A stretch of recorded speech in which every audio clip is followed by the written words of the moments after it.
Welcome back, students, with chapter number 8 from page number 137.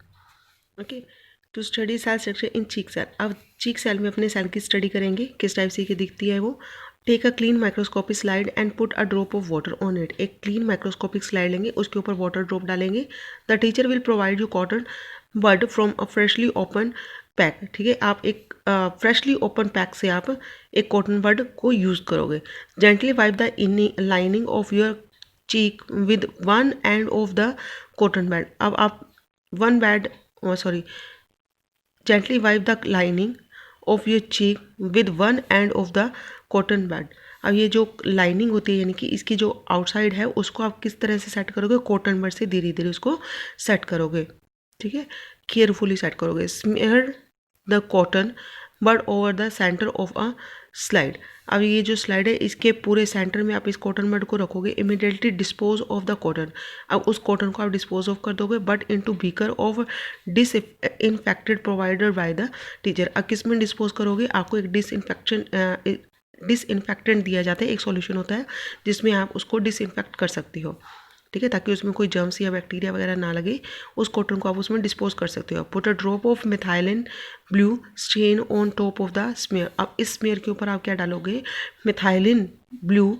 एक ये भी जैसे आपने उसमें आयोडीन डाला था कलर करने के लिए, माउंटिंग सब्सटेंस होता है, ये भी माउंटिंग सब्सटेंस होता है. इसके ऊपर डालेंगे. प्लेस अ कवर स्लिप. उसके ऊपर कवर स्लिप रख करके फिर अपने उसको माइक्रोस्कोप के नीचे देखेंगे. ठीक है, नाउ कंपेयर द फिगर 8.7 8.8 ये अपने देख चुके हैं. 8.7 8 एंड 8.9. ठीक है, in what happens in what respects in animals cell membrane is similar to a plant cell. क्या ये प्लांट सेल जो है वो एनिमल सेल के थ्रू, ये एनिमल सेल जो है वो प्लांट सेल के सिमिलर दिखती हैं. In what ways are the cells in 3 cases different. ये तीनों अलग अलग कैसे हैं, डिफरेंस बताने हैं आपको. ओके, अब अपने देखते हैं all plant and animal cells have 3 parts. जो आप एनिमल्स देखते हो या प्लांट्स देखते हो उनमें 3 पार्ट्स तो कॉमन होते हैं. Cell membrane, cytoplasm and nucleus. The cytoplasm and nucleus are enclosed with the cell membrane. जो साइटोप्लाज्म और न्यूक्लियस होता है वो सेल मेम्ब्रेन के अंदर की तरफ होता है, वो उसे ढके हुए होते हैं. यानी कि न्यूक्लियस और साइटोप्लाज्म को कौन ढका हुआ होता है, cell membrane. The cell membrane separates from cells from the another and also the cell from the surrounding medium. जो सेल मेम्ब्रेन होता है वो सेल्स को एक दूसरी सेल्स को अलग करने का काम करता है और दूसरा ही उसको सराउंडिंग मीडियम भी प्रोवाइड करवाता है. यानी कि उसकी तरफ की बाउंड्री, चारों तरफ की बाउंड्री बनाता है और दूसरी सेल से उसको सेपरेट करने का वर्क भी करता है. The cytoplasm surrounded by the cell membrane and enclosing in the nucleus together constitute the protoplasm. यानी कि जो cytoplasm the cytoplasm surrounded by the cell membrane. Cell membrane के अंदर जो साइटोप्लाज्म होता है और न्यूक्लियस होता है वो मिल करके क्या बना लेते हैं, दोनों प्रोटोप्लाज्म. यानी कि साइटोप्लाज्म तो सेमी लिक्विड पार्ट होगा और जो सेंटर में राउंडेड पार्ट होता है वो न्यूक्लियस होता है. और वो लिक्विड और न्यूक्लियस मिल करके क्या बना लेते हैं, protoplasm. Proto mean to say first and plasm mean to say liquid. यानी कि जो फर्स्ट प्रोटोप्लाज्म का मीन है first liquid mean to say primitive. यानी कि जब आपने देखा था तो अपने को लिक्विड दिखता है, चारों साइड में लिक्विड स्ट्रक्चर आपको दिखेगी और उसमें एक न्यूक्लियस दिखेगा. ठीक है, protoplasm in other word includes the cell membrane, the cytoplasm and the nucleus. Protoplasm को अगर अपने दूसरी तरह की डेफिनेशन दें तो ये क्या है, इंक्लूड्स द सेल मेम्ब्रेन. ये सेल मेम्ब्रेन साइटोप्लाज्म और न्यूक्लियस से मिलकर के बना हुआ है. सेल मेम्ब्रेन, साइटोप्लाज्म और न्यूक्लियस. ठीक है, सेल मेम्ब्रेन फर्स्ट अपने करते हैं सेल मेम्ब्रेन. यानी कि इसके 3 पार्ट आपको देखने को मिलेंगे. प्रोटोप्लाज्म को अपने डिवाइड करेंगे तो ये 3 पार्ट आपको मिलेंगे. ठीक है, एक है सेल मेम्ब्रेन जो आउटर मेम्ब्रेन होती है.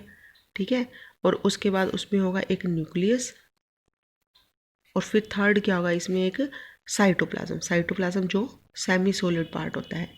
ठीक है, साइटो मिंटू से होता है सेल और प्लाज्म मिंटू से होता है liquid.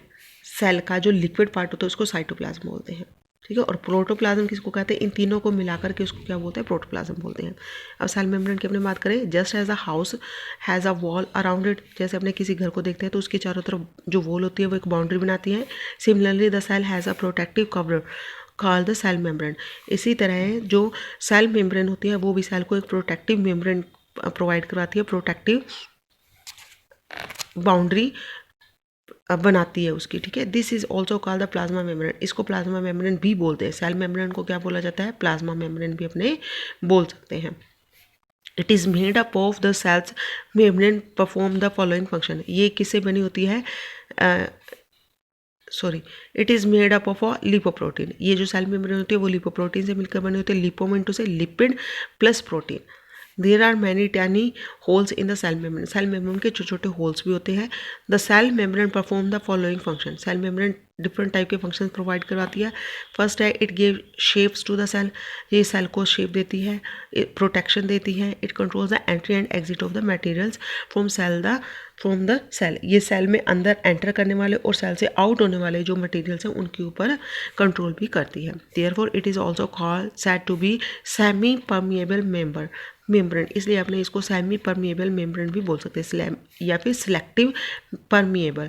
Permeable mean to say होता है ऐसी मेम्ब्रेन जिसमें से आर पार जा सकते हैं, यानी कि पूरे बहुत बड़े पार्टिकल्स नहीं जाएंगे इस सेल के अंदर से बाहर या बाहर से अंदर, ठीक है, लेकिन छोटे छोटे जो पार्टिकल्स होते हैं वो सेल से अंदर से बाहर जा सकते हैं, ठीक है। The cell membrane of a typical cell is specific about substance that are allowed in or out of the cells. Hence, it is called selective permeable. ये क्या करती है, अपने बॉडी से जो सेल से बाहर छोटे छोटे फाइन पार्टिकल्स को बाहर जाने के लिए और या बाहर से अंदर आने के लिए ये अलो करती है। तो इस कारण से इसको सिलेक्टिवली परमिएबल मेम्ब्रेन भी बोलते हैं। अब ये देखो, ये आपको एनिमल सेल दिखेगी। एनिमल सेल में आपको कौन कौन सी स्ट्रक्चर दिख रही है, cell membrane, mitochondria, ribosome, endoplasmic reticulum, ये सारे क्या है, ये ऑर्गेनेलिज है। ये न्यूक्लियस है, इसका न्यूक्लियर एनवलप होता है। न्यूक्लियस होता है, जो न्यूक्लियस होता है उसके ऊपर भी एक मेम्ब्रेन होती है, जैसे सेल के ऊपर मेम्ब्रेन होती है, ठीक है। ये प्लांट सेल है। प्लांट सेल में आप देखोगे इसमें ये फ़र्क सिर्फ इतना होता है कि इसमें जो इनर जो पार्ट होता है वो क्या होता है, बिल्कुल ब्लैंक होता है, उसको बोलते हैं अपने वैक्यूल, ठीक है। और ये जो सेल मेम्ब्रेन इसकी सिंगल होती है, इसकी डबल होती है। इसको सेल वॉल बोलते हैं, जो आउटर कवरिंग होता है उसको सेल वॉल और इनर को सेल मेम्ब्रेन, ठीक है। फिर ये न्यूक्लियस और इसमें थर्ड ये होता है कि इसमें ये क्लोरोप्लास्ट, एम्फीब्लास्ट ये पाए जाते हैं क्योंकि इसमें फूड प्रोसेसिंग होती है, लेकिन इनमें आपको क्लोरोप्लास्ट नहीं दिखेगा, ठीक है। Okay students, thank you. Next we will read in next class. Thank you.